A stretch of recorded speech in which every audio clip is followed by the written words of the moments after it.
Corona संक्रमितको उचित उपचार हरेक नेपालीलाई खोपको आधार। नमस्कार, यो एभिन्यूज खबरको संकेत हो। तपाई अहिले एभिन्यूज@2 मा हुनुहुन्छ। म प्रभा थापा। प्रारम्भमा मूल खबर। प्रधानमन्त्री ओली सिन्धुपाल्चोकको बाढी प्रभावित क्षेत्रमा पीडितहरूलाई प्रति परिवार 50,000 दिने घोषणा।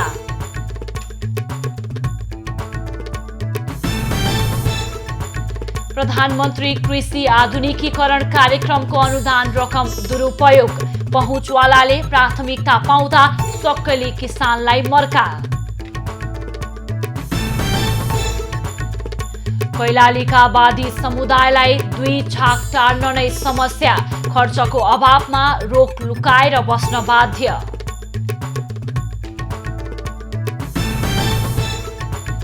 हाइटीको अन्तरिम राष्ट्रपतिमा सभामुख लाम्बा चयन।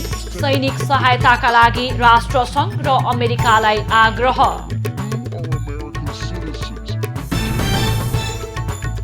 र साविक विजेता जोकोभिच विम्बल्डन टेनिसको फाइनलमा उपाधिका लागि माटियो बेरेटिनीसँग प्रतिस्पर्धा गर्ने।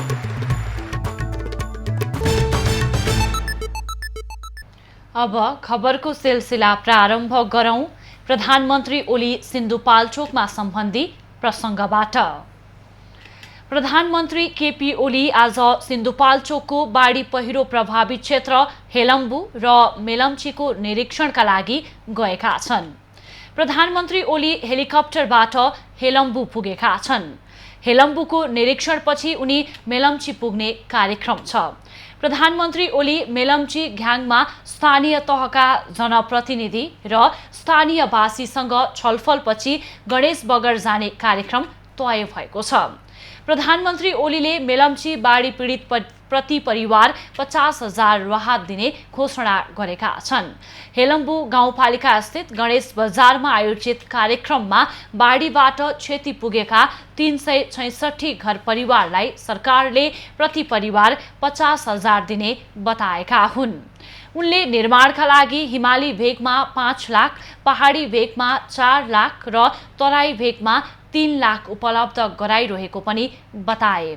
असार 1 गते मेलम्ची खोलामा आएको बाढीको निरीक्षणका क्रममा उनी अहिले बाढीग्रस्त क्षेत्रमा छन्। उनले पीडित परिवारलाई 1500 बन्डल जस्ता पाता उपलब्ध गराउने पनि बताएका छन्।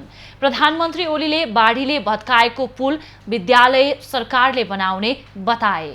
घाइतेको उपचार सरकारले गर्ने उनले बताएका छन्। पुनर्निर्माणको काममा सरकारको ध्यान गएको उनको भनाइ छ।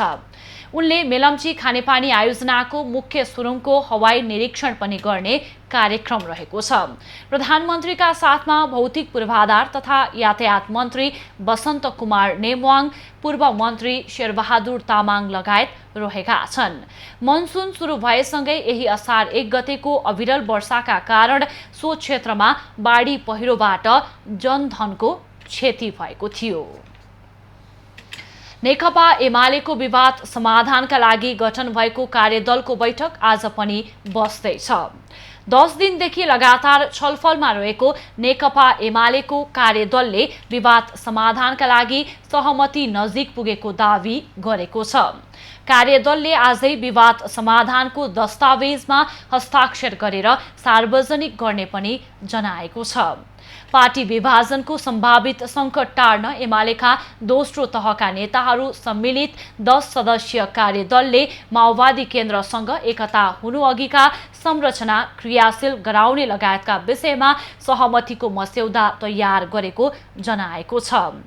वरिष्ठ नेता माधव नेपाल समूहले प्रतिनिधि सभा विघटन सम्बन्धी मुद्दामा प्रयोग भएको हस्ताक्षर फिर्ता नलिने अडान राखेपछि त्यसबारे कस्तो भाषामा सहमति खोज्ने भन्ने विषय भने टुङ्गिन बाँकी छ। त्यसैगरी प्रधानमन्त्री एवं पार्टी अध्यक्ष केपी ओली र नेता नेपालबीचको शक्ति बाँडफाँडको विषय टुङ्गिएपछि मात्र सहमतिले मूर्त रूप पाउने कार्यदलका सदस्यहरूले जनाएका छन्। हिजोको बैठकमा पार्टीका सबै संरचनालाई 2075 जेठ 2 को अवस्थामा सक्रिय बनाउने भन्नेमा सहमति जुटेको छ। यो संरचना क्रियाशील गराउन ओली पक्षले आनाकानी गरिरहेको थियो।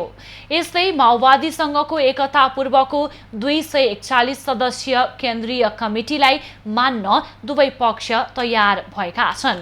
241 सदस्यीय केन्द्रीय कमिटी बिउताउने ओली पक्षको प्रस्तावमा यसअघि झलनाथ खनाल नेपाल पक्षले असहमति राख्दै आएको थियो। प्रतिनिधि सभा विघटन र त्यस विरुद्ध सर्वोच्च अदालतमा परेको मुद्दाका विषयमा भने कस्तो धारणा राख्ने भन्ने विषयमा लामो गृह कार्य र छलफलबाट पनि कार्यदल तहमा सहमति जुट्न सकेको छैन। बागमती प्रदेशसभाको बैठक स्थगित भएको छ। प्रदेश सरकारले प्रस्तुत गरेको बजेटमाथि छलफल गर्न आह्वान गरिएको बैठक अवरुद्ध हुँदै आएको छ। प्रदेश सभा सचिवालयले 2 दिन अघि सूचना जारी गरेर बैठक आज बोलाएको थियो। सचिवालयका अनुसार बैठक भोलि आइतबार 11:30 बजेसम्मका लागि स्थगित गरिएको छ।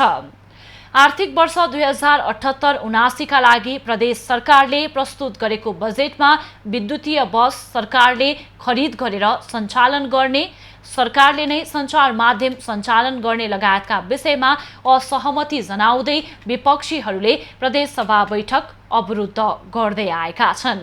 आजको बैठक पनि अवरुद्ध हुने देखिएपछि स्थगित गरिएको हो। नुवाकोटमा कोरोनाको बढी संक्रामक मानिएको डेल्टा प्लस भेरिएन्ट फेला परेको छ।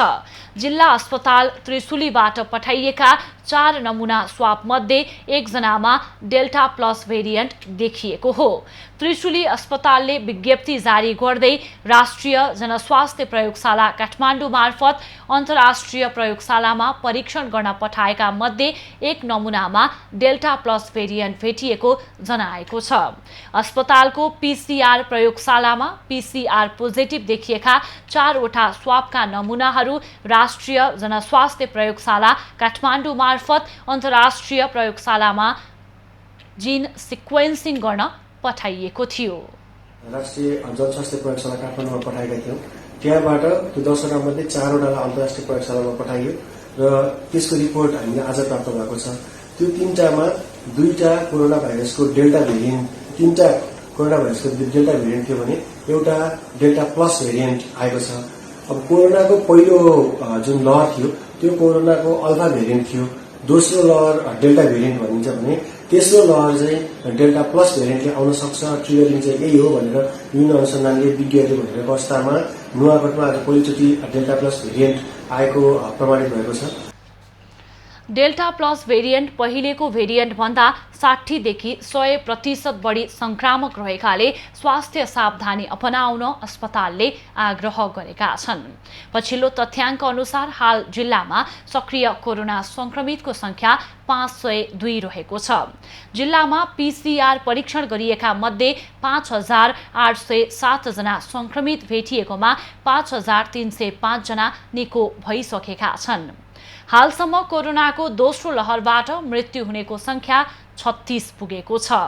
संक्रमण दर उच्च नै पाइएकाले जिल्लामा शुक्रबारबाट लागू हुने गरी थप 1 साता निषेधाज्ञा जारी गरिएको छ। सप्तरीमा विषाक्त खानाका कारण देखिने लक्षण जस्तै रोगले 1 जनाको मृत्यु भएको छ। 25 जना भन्दा बढी बिरामी परेका छन् भने 6 जनाको अवस्था गम्भीर छ। टाउको दुख्ने, ज्वरो आउने र पखाला चल्ने लक्षण देखिएकी महादेवा गाउँपालिका 2 चक्लाकी 40 वर्षीया सीतादेवी रजकको मृत्यु भएको हो।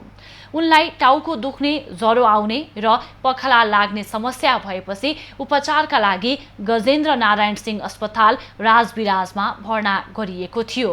उपचारकै क्रममा उनको मृत्यु भएको थियो।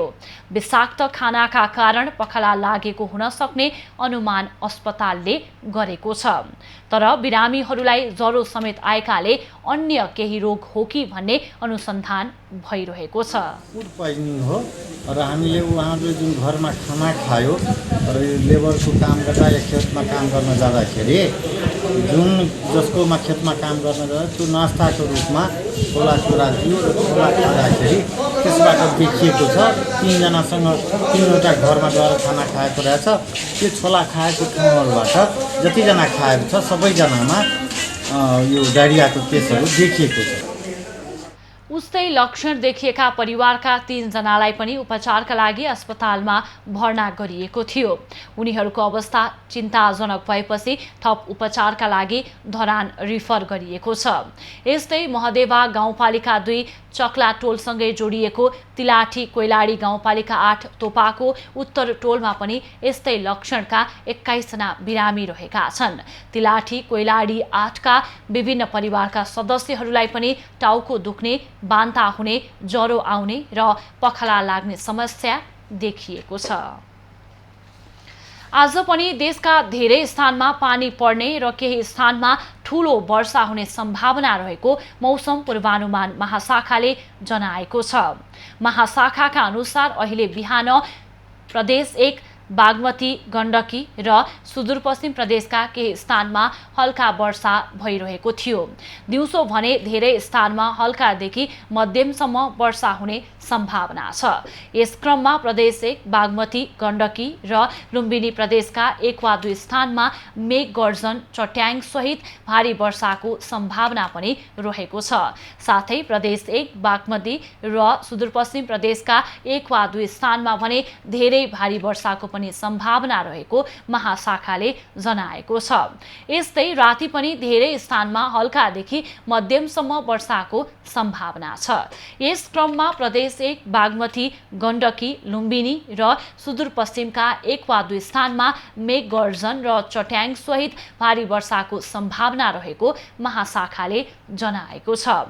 पहाडी भूभागमा भूक्षय, पहिरो तथा गिगरान बहावको जोखिम रहेको साथै नदी नाला तथा खहरे खोलाहरूमा पानीको सतह बढ्न सक्ने तथा दैनिक जीवन यातायात क्षेत्र प्रभावित हुन सक्ने भएकाले आवश्यकता सतर्कता अपनाउन आग्रह गरिएको छ। बाँकेमा आकाशे पानीको भरमा खेती गर्नुपर्ने र नहरको पानी पनि खेतसम्म नपुगेका कारण किसानहरू मर्कामा परेका छन्।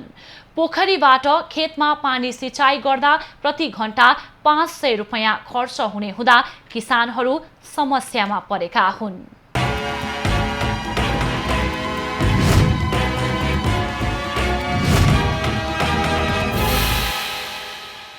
बाँके र बर्दिया जिल्लामा यसपटक छिटै रोपाइँ सुरु भएको छ। बाँकेका किसानहरूले आकाशे पानीको भरमा धान रोपाइँ गर्ने गरेका छन्, तर असारको 15 गतेदेखि बाँके र बर्दियामा पानी नपर्दा किसानहरूको धान रोपाइँ रोकिएको छ। कैसे पानी समस्या है, बोरिंग सोरिंग है न, किसे चला है। 400 रुपया घंटा इंजन वाले लेते हैं, पानी भी नहीं है तो किधर इंजन भी नहीं चलने वाला जुगाड़। नहर में आवत है तो नहर दूर पर थे, नाला वाला लगाए दे कुछ दूर तो खेत में आ जा, वो भी नहीं जुगाड़ है। बटैया जोता था लमसम 20-25 कट्ठा जोता, सब अधिया हो। छेउछाउमा भएका पोखरी तथा नालामा पानी छैन। सिक्टा नहर अझै पनि पूर्ण रूपमा निर्माण हुन सकेको छैन।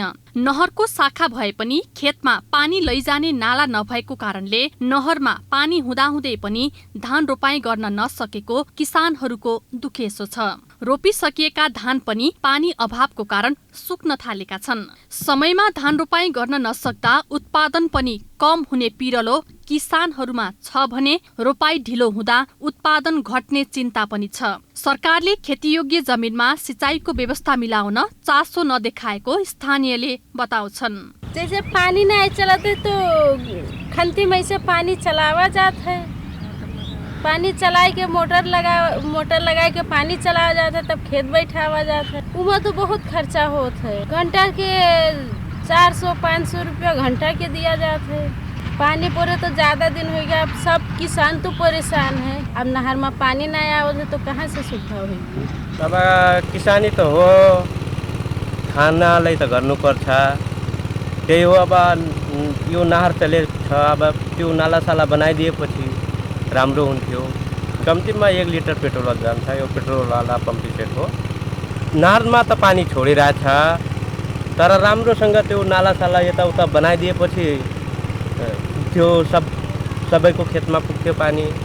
हालसम्म बाँकेमा 60% खेतमा मात्र धान रोपाई भइसकेको छ भने अझै 40%मा रोपाई गर्न बाँकी छ। बाँकेमा सिक्टा नहर र बर्दियामा बबई नहर भए पनि खेतमा पानी नपुगेकाले किसानहरू महँगो लगानी गरेर रोपाई गर्न बाध्य भएका छन्।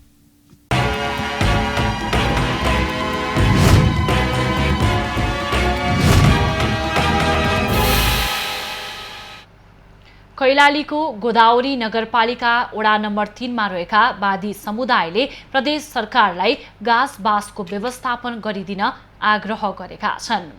200 वादी परिवारलाई कीटनाशक झुल वितरण कार्यक्रममा उनीहरूले दैनिकी गुजार्न समस्या भएको गुनासो गरेका हुन्। झण्डै 200 बढी वादी समुदाय रहेको कैलालीको गोदावरी नगरपालिका वडा नम्बर 3 मा विगत लामो समयदेखि उनीहरू त्रिपाल मुनि रात बिताइरहेका छन्। प्रदेश सरकारको सामाजिक विकास मन्त्रालयद्वारा उनीहरूलाई कीटनाशक झुल वितरण गरिएको हो, तर वादी समुदायका नागरिकहरूले भने आफूलाई एक छाक टार्न समेत मुस्किल भइरहेकाले घाँसको व्यवस्था गरिदिन माग गरेका छन्। हाम्रो चुलामा आगो बाल्यो भनेर तातो खान्छ मच्छरदानी त पायो सर, हुन्छ भने चाहिँ हामीले कहाँबाट हाम्रो खानाको पनि व्यवस्था, रातको व्यवस्था पनि गरिदिनु पर्यो। वर्षौंदेखि पिछडिएका वादी समुदायको लागि सरकारले कानून बनाएर व्यवस्थापन गर्ने सहमति समेत गरेको छ, तर उनीहरू अझै पनि स्वास्थ्य, शिक्षा, रोजगार लगायतबाट वञ्चित नै रहेका छन्। उनीहरूले उपचार गर्न समेत पैसा नहुँदा रोग लुकाएर बस्नुपर्ने बाध्यता रहेको गुनासो छ। पर्चीको लिन्छ, खुन टेस्ट, पिसाब टेस्ट गरेको हुने 500 रुपियाँ लाग्छ सर। 500 रुपियाँ हाम्रो पासमा नभएर हामीले औषधि पनि गर्न सकेका छैन सर।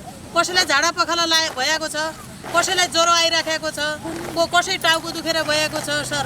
हाम्रो यो वादी समुदाय एकदम नाजुक स्थितिमा छ। वादी समुदायको समस्या समाधानको लागि पहल गरिरहेको सामाजिक विकास मन्त्रालयको भनाइ छ। मन्त्रालयले तत्काल रहेको समस्या समाधानको लागि काम गरिरहेकाले धैर्यता राख्न आग्रह गरेको छ। यहाँ चाहिँ घुमन्ते फेरेन्ते जग्गा मगन्ते जातिहरूको यो 102 परिवार रहेछ र उहाँहरूको अहिले मुख्य समस्या भनेको स्वास्थ्यमा रहेछ। स्वास्थ्यमा अरू पनि दैनिकी जीवन चलाउनु पनि उहाँहरूको एकदमै समस्या छ। पटक पटक आश्वासन मात्र आएकाले वादी समुदायहरू निराश भएका छन्। वादी समुदायले आफूहरूलाई घाँस बाँस कपासको ग्यारेन्टी गर्नुपर्ने भन्दै पटक पटक आन्दोलन गरिरहेका छन्, तर हालसम्म वादी समुदायको समस्या समाधानको लागि कुनै ठोस पहल भएको देखिँदैन। कैलाली ब्युरोको रिपोर्ट। अब बाँकी खबर। गण्डकी प्रदेशको मुख्य व्यापारिक केन्द्रको रूपमा रहेको बागलुङको बलेवा विमानस्थल नियमित रूपमा सञ्चालन गर्न धावन मार्ग कालोपत्रे गर्न सम्झौता भएको थियो, तर सम्झौता विपरीत अगाडि बढेपछि यसको चौतर्फी विरोध भएको छ, जसका कारण धावन मार्ग कालोपत्रेको काम अघि बढ्न सकेको छैन। बागलुङको बलेवा विमानस्थल विस्तार तथा कालोपत्रे गर्ने क्रममा सम्झौता विपरीत काम अघि बढेको भन्दै स्थानीयले विरोध गरेका छन्। बागलुङ नगरपालिका वडा नम्बर 14 मा अवस्थित बलेवा विमानस्थलको धावन मार्ग निर्माणको जिम्मा लिएको कम्पनी र नागरिक उड्डयन प्राधिकरणका कर्मचारी बीचको मिलेमतोमा सम्झौता विपरीत काम अघि बढेको स्थानीयले शंका गरेका छन्। सम्झौता विपरीत अहिले बलेवा विमानस्थललाई विस्तार गरेर स्तरोन्नति गर्नुपर्नेमा धावन मार्ग खुम्चाउने गरी उल्टो काम भइरहेको स्थानीयको आरोप छ। पछि लम्बाइ 20 मिटर र चौडाइ 2 मिटर घटाएर ट्राभल गरेको छ र यसको बारेमा हामीले सम्बन्धित निकायसँग बुझ्दा अन्तर्राष्ट्रिय मापदण्ड अनुसार एयरपोर्ट सञ्चालन त्रिनेत्र विमानको निमित्त एयरपोर्टमा लम्बाइ 600 मिटर र चौडाइ 18 मिटर भएको हुँदा हामी यो ढङ्गले बनाउँदैछौँ भन्ने कुरो भएको छ। थप कुराहरू हामीले बुझ्दैछौँ। यदि डिपिआर अनुसारको काम भएको छैन भने सम्बन्धित निकायमा हामीले यसको बारेमा चाहिँ प्रोसेस अगाडि बढाउँछौँ। ट्विनेटर जहाज उड्ने विमान बनाउन अन्तर्राष्ट्रिय मापदण्ड अनुसार 600 मिटर लामो र 20 मिटर चौडा गर्ने गरी ठेक्का सम्झौता भएको थियो, तर अहिले 600 मिटर लम्बाइ र 18 मिटर चौडाइ मात्र कालोपत्रे गर्न लागेको स्थानीय जनप्रतिनिधिको आरोप छ। पिच गर्ने क्रममा यसको सुरुमा यसको 620 मिटर लम्बाइ र 20 मिटर चाहिँ चौडाइ, 620 लम्बाइ र 20 मिटर चौडाइ गर्ने किसिमले यसको चाहिँ हामीले कुरा सुनेको थियौँ र त्यही हिसाबले यसको टेन्डर भएर त्यही हिसाबले चाहिँ सम्झौता पनि भएको अवस्था हो र बिचमा पछि गएर यसको चाहिँ यो चौडाइ जुन 20 मिटरबाट 18 मिटरमा यो बनाइएको छ। यो बेस बिछाउने कामसम्म यसको 20 मिटर भएको छ र अहिले कालोपत्रेको लागि जुन यो लाइन बिछाइएको छ, यो लाइन चाहिँ जुन दुईतिर आरसीसी लाइन चाहिँ गरिएको छ, यो 18 मिटर भित्र छ। हाल निर्माणकै क्रममा रहेको धावन मार्गको लम्बाइ र चौडाइ ऐन नियम विपरीत टेन्डर प्रक्रियाको बेला सम्झौतामा उल्लेख भएको भन्दा झण्डै 200 स्क्वायर फुट कम राखेर कालोपत्रे गर्ने तयारी निर्माण कम्पनीको छ। ठेक्का सम्झौता अनुसार विमानस्थल बनाउनु पर्ने राष्ट्रिय उपभोक्ता मञ्चका सदस्य जयलाल सापकोटाले बताए। 20 मिटर भनेर भनेको थियो, 18 मिटर भएछ होइन। यो सम्झौता अनुसारको हुनु पर्यो। अब नेपाल सरकारको जुन 20 मिटर भनेर गरेको थियो त्यसको 18 मिटरले भएन, 20 मिटर पुरा गर्नुपर्छ। बलेवा विमानस्थलको स्तर उन्नतिको लागि अघिल्लो वर्ष 11 करोडको लागत अनुमान सहित ठेक्का खुलाइएको थियो। ठेक्काको लागि आवेदन दिने विभिन्न 7वटा कम्पनी मध्ये काष्ठमाण्डव उमा एन्ड कम्पनी जेबीले 8 करोड 24 लाख बोल कबोल मार्फत निर्माणको जिम्मेवारी पाएको थियो। 28 वर्ष अघि पोखरा बागलुङ राजमार्ग बनेपछि यातायात सञ्चालन भएपछि बन्द भएको विमानस्थल बागलुङ नगरपालिकाको पहलमा पुनः सञ्चालन भएको थियो। बागलुङबाट राजेश चन्द्र राजभण्डारीको रिपोर्ट। गोर्खाको एक सहकारीबाट 32 लाख रुपैयाँ चोरी भएको छ। भीमसेन थापा गाउँपालिका 7 कोर्खा बोर्लाङमा रहेको भीमकुल बचत तथा ऋण सहकारीबाट सो रकम चोरी भएको जिल्ला प्रहरी कार्यालय गोर्खाले जानकारी दिएको छ। रातिको समयमा आएको अज्ञात समूहले कार्यालयको मुख्य च्यानल गेट फुटाएर रकम चोरी गरेको सहकारीले जनाएको छ। शुक्रबार बेलुकीसम्म जम्मा भएको नगद आइतबार सदरमुकाम स्थित ब्याङ्कमा जम्मा गर्ने तयारी भइरहँदा चोरी भएको सहकारीले जनाएको छ। राति करिब 3 बजेको समयमा चोरी भएको सीसीटीभीको फुटेजमा देखिएको छ। घटनाबारे प्रहरीले अनुसन्धान सुरु गरेको छ। सो सहकारी संस्था जिल्लाकै उत्कृष्ट सहकारी मध्येको एक हो। प्रतिनिधि सभा विघटनको मुद्दा सुनवाई गरेका प्रधान न्यायाधीश सहित 5 न्यायाधीश नियमित काम छोडेर फैसला लेखनमा व्यस्त भएका छन्। आगामी सोमबार मुद्दाको फैसला हुने भएपछि संवैधानिक इजलासमा सहभागी न्यायाधीशहरूको पेशी गत मंगलबारदेखि नै तोकिएको छैन। प्रतिनिधि सभा विघटन मुद्दाको सुनवाई गरेका संवैधानिक इजलासमा सहभागी प्रधान न्यायाधीश सहितका न्यायाधीशहरू फैसला लेखनमा व्यस्त भएका छन्। सो मुद्दाको असार 28 गते सोमबारका लागि हेर्दा हेर्दैमा पेशी तोकिएको छ। सुनवाई गरेका प्रधान न्यायाधीश चोलेन्द्र शमशेर राणा सहित न्यायाधीशहरू दीप कुमार कार्की, मीरा खड्का, डाक्टर आनन्द मोहन भट्टराई र ईश्वर प्रसाद खतिवडा सोमबार नै फैसला सुनाउने तयारीमा जुटेका छन्। उनीहरूले मंगलबारदेखि नै पेशी नतोकिएको सर्वोच्चको वेबसाइटले नै देखाउँछ। प्रतिनिधि सभा विघटनको मुद्दा असार 9 गतेदेखि गत सोमबारसम्म निरन्तर 32 घण्टा भन्दा बढी समय संवैधानिक इजलासमा सुनवाई भएको थियो। सर्वोच्च अदालतले उनीहरूलाई मुद्दा सुनवाईका लागि असार 28 अघि पेशी नतोकिने भएको छ। मंगलबारदेखि शुक्रबारसम्म 4 दिन उनीहरूको पेशी नतोकिएको र अब आइतबार र सोमबार पनि नतोक्ने तयारी प्रधान न्यायाधीश राणाले गरेका छन्। यो अवधिमा प्रधान न्यायाधीश राणा बाहेक अरू न्यायाधीशहरू कार्यालय समेत आएका छैनन्। प्रधान न्यायाधीश राणा पनि अदालत पुगेर अन्य न्यायाधीशको पेशी तोकेर फर्कने गरेका छन्। 5 जना न्यायाधीशहरूले दैनिक काम छाडे पनि त्यसमध्ये 2 जनाले फैसला लेखनको मुख्य जिम्मेवारी पाएका छन्। प्रतिनिधि सभा विघटनको मुद्दा सँगै संविधानको धारा 76 को उपधारा 5 मा दलीय हुइप लाग्ने वा नलाग्ने भन्ने व्याख्या समेत सर्वोच्चले गर्नेछ। त्यस्तै धारा 76 को उपधारा 3 अनुसार बनेको सरकारले सोही धाराको उपधारा 4 अनुसार विश्वासको मत लिनुपर्ने अनिवार्य हो कि होइन भन्ने समेत व्याख्या गर्नुपर्नेछ। सरकारले मनसुनजन्य विपदबाट क्षति बेहोरेका किसानलाई क्षतिपूर्ति दिने भएको छ। कृषि तथा पशुपक्षी विकास मन्त्रालयले यस वर्षको मनसुनजन्य विपदबाट क्षति बेहोरेका किसानहरूलाई आगामी आर्थिक वर्षमा क्षतिपूर्ति दिने गरी लगत सङ्कलन गरिरहेको छ। कृषि तथा पशुपन्छी विकास मन्त्रालयले यस वर्षको बाढी तथा पहिरोका कारण कृषकहरूलाई परेको क्षतिको सम्बन्धमा लागत सङ्कलन सुरु गरेको छ। मन्त्रालयले कृषि विभाग, पशु सेवा विभाग लगायत प्रदेश सरकार मार्फत क्षतिको विवरण सङ्कलन गरिरहेको जनाएको छ। प्रदेश सरकारसँग सम्बन्धित सशक्त रूपमा हामी अगाडि बढ्नु पर्यो। हामीले चाहिँ अहिले हामी चाहिँ अलिकति जुन गतिमा चाहिँ हामीले सबै गर्नुपर्ने गर्न सकिरहेका छैनौँ कि त्यसको लागि चाहिँ म आफैले पनि चाहिँ आज पनि प्रदेश सरकारका सचिवहरूसँग चाहिँ म फोन वार्ता गर्दैछु र हामीले अझ बढी सशक्त हुनुपर्ने छ। किनभने चाहिँ किसानहरूलाई, आम किसानहरूको नोक्सान भएको छ, क्षति भएको छ, त्यसको लागि हेर्ने निकाय भनेको सिङ्गो कृषि तथा पशुपन्छी विकास मन्त्रालय हो। एक हप्ताभित्र लागत सङ्कलन भइसक्ने र असार 20 गतेसम्मको प्रारम्भिक प्रतिवेदनको आधारमा किसानहरूलाई आगामी आर्थिक वर्षमा क्षतिपूर्ति दिइनेछ। किसानलाई बिउ, मल, प्रविधि लगायत अन्य सहयोग प्रदान गर्ने मन्त्रालयले जनाएको छ। आगामी आर्थिक वर्षमा पहिलो पटक क्षतिपूर्ति दिने व्यवस्था गर्न लागि मन्त्रालयको भनाइ छ। भौगोलिक अवस्था, बाली नाली र नोक्सानीका आधारमा जिल्ला स्थित प्रमुख जिल्ला अधिकारीको संयोजकत्वमा समितिले गरेको सिफारिसका आधारमा क्षतिपूर्ति दिइनेछ।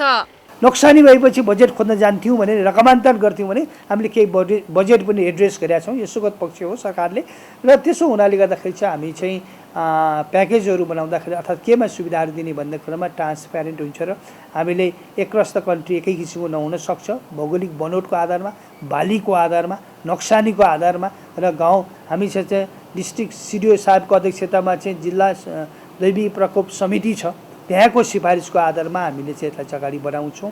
यस वर्ष औसत रूपमा धान रोप्न ढिलाइ भइरहेको मन्त्रालयले जनाएको छ।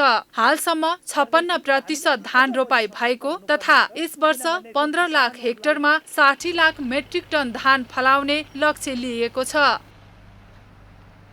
प्रधानमन्त्री कृषि आधुनिकीकरण कार्यक्रममा जताततै समस्या देखिन थालेको छ, जसको पहुँच उसैले अनुदान पाउने भएपछि असली किसान भन्दा नक्कली किसानको गाउँघरमा बिगबिगी हुन थालेको छ।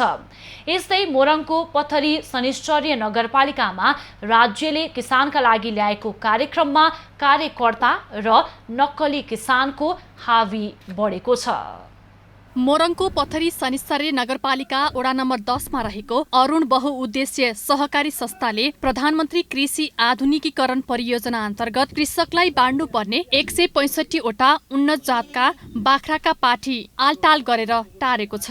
सो परियोजना अन्तर्गत राज्यले पथरी शनिश्चर्य नगरपालिकालाई 15 लाख अनुदान उपलब्ध गर्ने गरी अरुण बहुउद्देश्य सहकारी संस्थासँग सम्झौता गरेको थियो। तर प्रधानमन्त्री कृषि आधुनिकीकरण परियोजना अन्तर्गत साझेदारीमा 26,90,000 को बाख्रा पकेट कार्यक्रममा किसानलाई वितरण गर्नुपर्ने बाख्रा सिधै फार्मलाई बिक्री गरेको स्थानीयले आरोप लगाएका छन्। 6,500 को एग्रिमेन्ट भएको थियो उसँग, 12,000 को पछाडि 25,000 को आयो बाख्रा। मारमा त कृषक पर्यो हामी। यहाँ पनि केही अलिक शङ्कास्पद कुराहरू लागिरहेछ। सहकारीले नगरपालिकाको अनुदानका अतिरिक्त इच्छुक सदस्यबाट 11,90,000 सङ्कलन गरेर 4 वटा बोयर बोका 165 बाख्राका पाठी वितरण गर्ने सम्झौता गरेको थियो। तर सहकारी संस्थाले बोयर बाख्राका पाठा सिधै बिष्ट एग्रो फार्म प्रालीलाई बिक्री गरेको स्थानीयले बताएका छन्। सहकारीले प्रक्रिया पूरा गर्नकै लागि शेयर सदस्यको नाममा बाख्राका पाठा वितरण गरे पनि 1 हप्ता पछाडि वितरण गरेको बाख्राका पाठा किसानको गोठमा पाइएन। अहिले ती सबै पाठाहरू बिष्ट एग्रो फार्म प्रालीमा छन्। सहकारीका अध्यक्ष तेजराज कटुवालले भने बाख्राका पाठाहरू शेयर सदस्यलाई नै वितरण गरेको दाबी गर्छन्। सञ्चालक समितिले हरेक कुरालाई निर्णय गरेर दरबारपत्रको चाहिँ नोटिस निकालेर त्यसमध्ये 3-4वटा जसले पेश गर्ने मध्येबाट कम रेटमा र हामीले तोकेको भनौँ मापदण्ड अनुसार प्राविधिक तथा यहाँको सञ्चालन समितिको मापदण्ड अनुसार स्वीकृत भएको हो। सहकारीका अध्यक्ष तेजराज कटुवालले शेयर सदस्यलाई नै वितरण गरेको दाबी गरे पनि फार्म सञ्चालक दीपक विष्ट सहकारीले हामीलाई पाठी जबरजस्ती जिम्मा लगाएको बताए। 2टा बोका किन्ने 70,000 1,40,000 भन्ने नगरपालिकाको कुरा थियो। त्यसमा मैले 50% बोका म ल्याउँदिनँ, तपाईँले 2टा बोकाको बराबरको मूल्य हामी दिनु, नपुगेको पैसा म थपेर 100% ल्याउँछु भन्ने सहकारीसँग कुरा भयो। म नगरपालिका जान्दिनँ, सहकारीको कुरामा चाहिँ सहकारीले चाहिँ ठिकै छ तपाईँ 100% ल्याउनुहुन्छ भने हामी त पहल गरिदिन्छौँ भन्ने कुरा भयो। नगर पशुपक्षी शाखाका हेमचन्द्र दाहालले कृषकभन्दा बाहिर कुनै फार्मलाई दिएको खण्डमा कार्यक्रम रद्द हुने र कारबाही प्रक्रिया अघि बढ्ने बताए। नगर प्रमुख र उपप्रमुखले पाठी वितरण गरे पनि पाठा वितरण चित्त बुझ्दो नभएको भन्दै स्थानीयले विरोध जनाएका छन्। तर नगरले नै सहकारीको पछि पछि लागेर बाख्रा वितरण कार्यक्रम गर्दै सस्तो लोकप्रियता बटुल्न लागेको स्थानीयको गुनासो छ। मोरङबाट गोपाल काफ्लेको रिपोर्ट। नेपालमा जङ्क फुड खाने जमात ठुलो छ। अझ बालबालिका त यस्ता जङ्क फुड भनेपछि खुरुक्कै हुने गर्दछन्। पछिल्लो समय बजारमा उत्पादन हुने विभिन्न खाद्य सामग्रीको गुणस्तरका बारेमा पटक पटक प्रश्न उठ्ने गरेको छ। यस्तै जङ्क फुड उत्पादन गर्ने एउटा कम्पनीमा नाइट्रोजन ग्यासको सट्टा अक्सिजन ग्यास प्रयोग भएको पाइएको छ। काठमाडौँको बुढानीलकण्ठमा रहेको श्री BIET कम्पनीले उत्पादन गर्दै आएको NDH ब्रान्डका सामान कुरकुरे, चिप्स लगायतको उत्पादनमा नाइट्रोजन ग्यासको साटो अक्सिजन ग्यासको प्रयोग भएपछि 1.5 करोड बराबरको सामान नष्ट भएको सो कम्पनीले दाबी गरेको छ। कुरकुरे, चिप्स जस्ता खाद्य सामान लामो समयसम्म नबिग्रियोस् भनेर नाइट्रोजन ग्यास राखेर प्याकिङ गरिन्छ। कम्पनी सञ्चालक कमल सिंहले लुबुमा रहेको सोपान फार्माटिकल लिमिटेडबाट नाइट्रोजन ग्यास भनेर खरिद गरिएको सिलिन्डर ग्यासमा अक्सिजन भेटिएको आरोप लगाएका छन्। विश्वास गरेर ग्यास सिलिन्डर चेक जाँच नगरी प्याकिङ गर्दा बजारमा पठाएको सामान नष्ट भएको बताए। SOPN सोपान फार्माटिकलबाट हामी नाइट्रोजन भनेर बिल मगायौँ। बिलमा नाइट्रोजन भनेर दियो, तर उसले पठाइदियो अक्सिजनको सिलिन्डर। अक्सिजनको सिलिन्डर पठाएको कारणले हाम्रो सबै प्रडक्टहरू ओस्यो कारणले सबै हाम्रो करिब 1.5 करोड जतिको हाम्रो सामानहरू सबै नष्ट भयो। यो प्याकिङ चाहिँ हजुरहरुले नै यो हाम्रो प्रडक्ट हो, हाम्रो NDH ब्रान्ड भने हाम्रो हो। नाइट्रोजन भनेर तपाईहरुले चेक नगरिकन हाल्नुभयो। यस्तो छ, तपाईको त सिलिन्डरमा हुँदो रहेछ, उनीहरूको एउटा ट्रस्टबाट पनि हुँदो रहेछ कि ल नाइट्रोजन आयो, बिललाई हामी मान्दैछौँ। तर ग्यास कम्पनी सोपान फार्माटिकलका प्रबन्धक रमेश अधिकारीले भने आफ्नो कम्पनीले नाइट्रोजन ग्यास पठाएको दाबी गरेका छन्। उनले आफ्नो कम्पनीलाई फसाउन खोजिएको भन्दै छानबिनमा त्रुटि भेटिए कारबाही भोग्न तयार रहेको बताए। यसो छ, नाइट्रोजन चाहिँ हामीले यो एटमोस्फियरबाट तान्ने हो। हामीले नाइट्रोजन उहाँलाई दिएको, उहाँले कुन पर्पजको लागि कसरी लानुहुन्छ उहाँको दायित्वको कुरो हो। उहाँलाई हामीले के भनेको भने तपाईँले गएर जहाँ जहाँ जानुपर्ने तपाईँको टेस्टिङ गर्नुपर्ने गराउनुहोस्। हामी चाहिँ हाम्रो कम्पनीको सामानप्रति विश्वस्त छौँ, त्यही हो कुरो।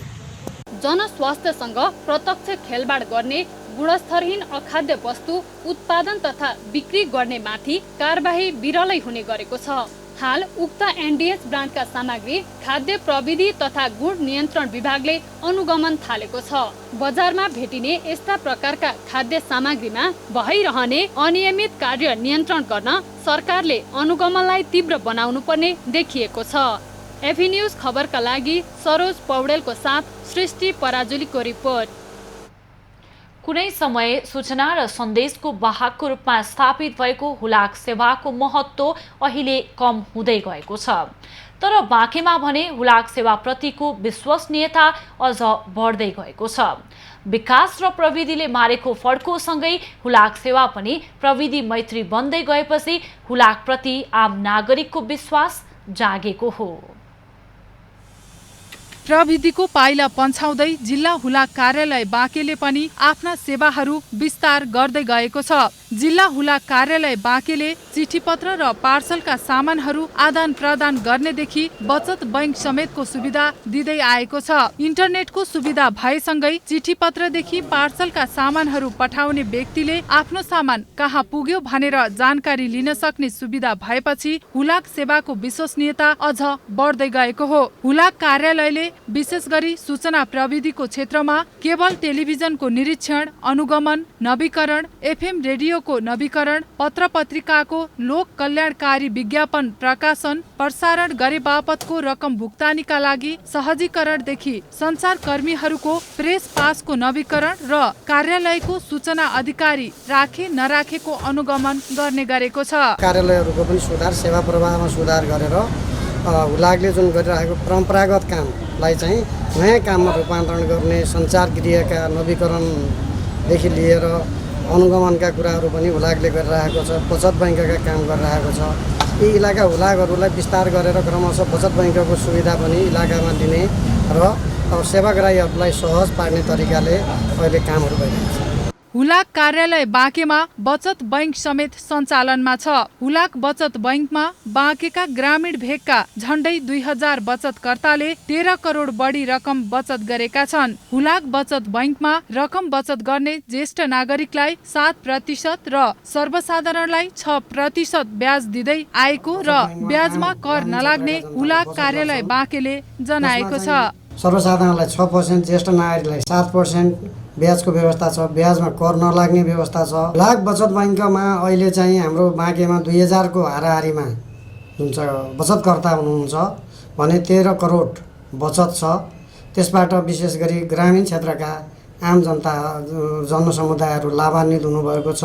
नेपालको पूर्वी र पश्चिमी जिल्लाहरूमा पठाइने डाक जिल्ला हुलाक कार्यालय नेपालगञ्ज र इलाका हुलाक कार्यालय कोहलपुरमा रुट विभाजन आउने जाने गरेका छन्। व्यक्तिगत भन्दा पनि बैंकिङ र सरकारी डाक सेवा पहिलेको तुलनामा आजभोलि बढ्दै गएको इलाका हुलाक कार्यालय कोहलपुरले जनाएको छ।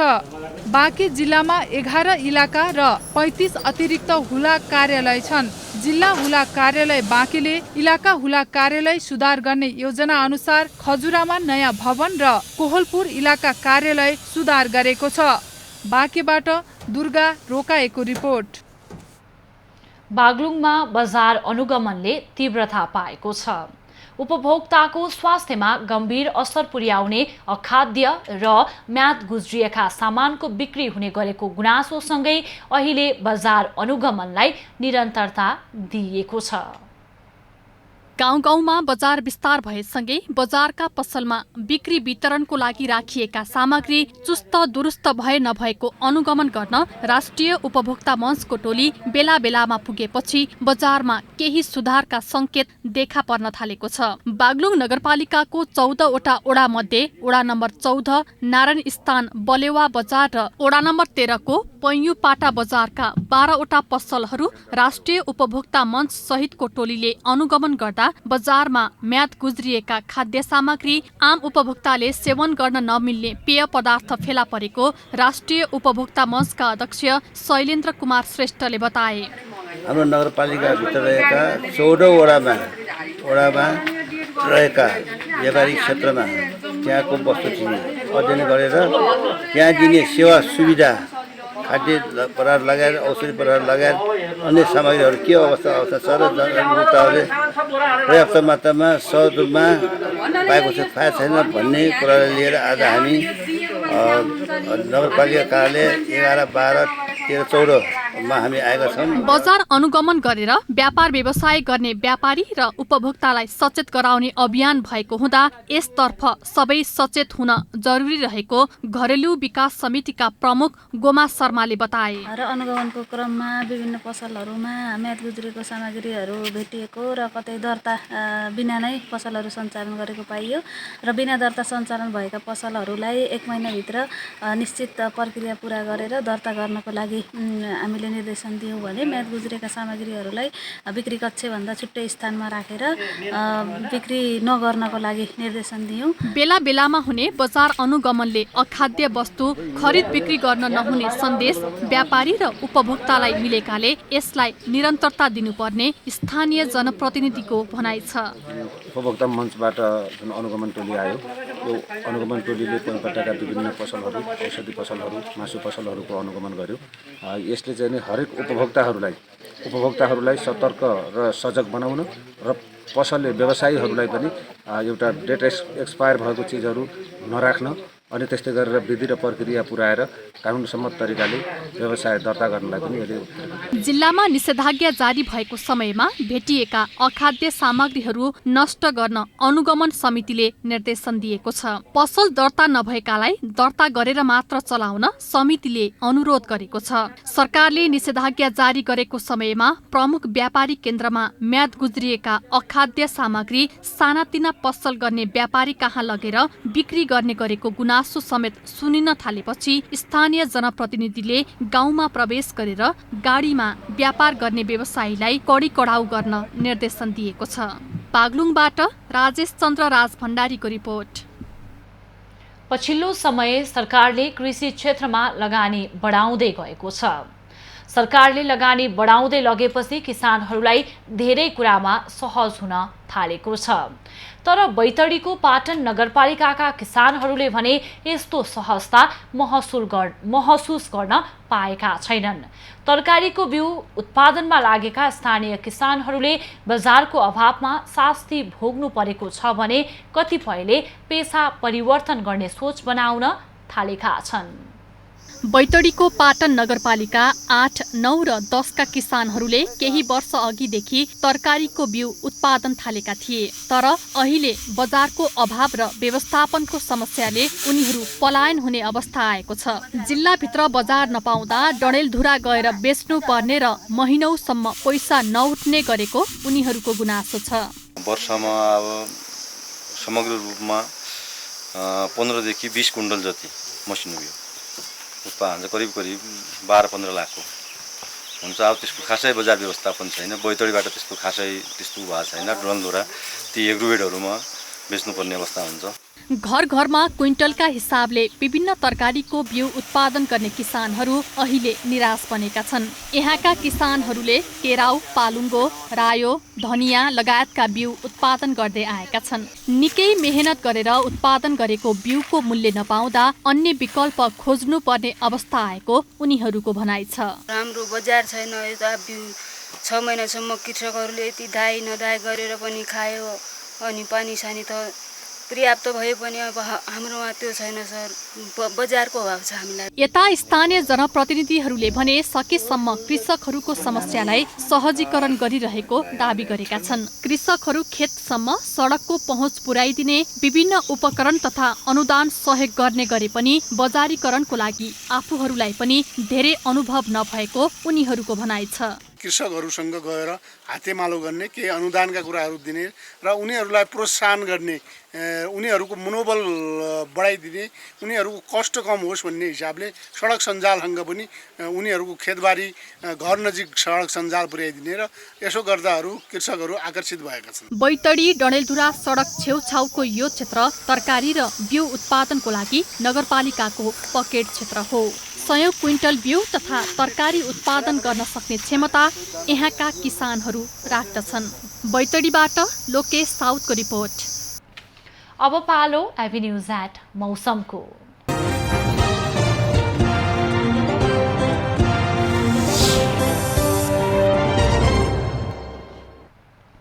यति बेला देशभर सामान्यदेखि पूर्ण बदलिरहेको छ।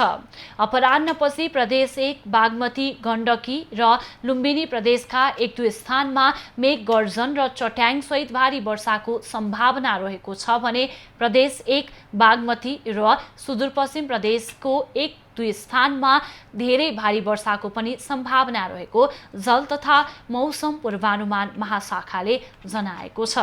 काठमाडौँ उपत्यकाको आजको अधिकतम तापक्रम 29 डिग्री सेल्सियस र न्यूनतम तापक्रम 21 डिग्री सेल्सियस बीच रहने अनुमान गरिएको छ। आज सूर्योदय बिहान 5:16 भयो भने सूर्यास्त साँझ 7:03 हुनेछ। आज देशभरको मौसम कस्तो रहला त? हेरौं देशका विभिन्न स्थानको अनुमानित मौसमी अवस्था।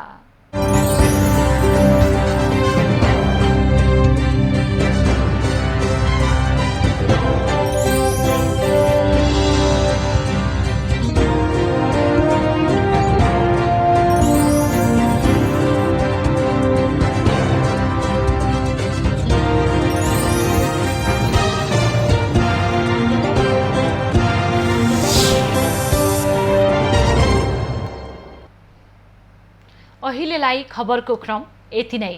आइभी न्यूज खबरका यी सहित अन्य विस्तृत खबरका लागि www.ivnews.tv लगअन गर्न सक्नुहुनेछ।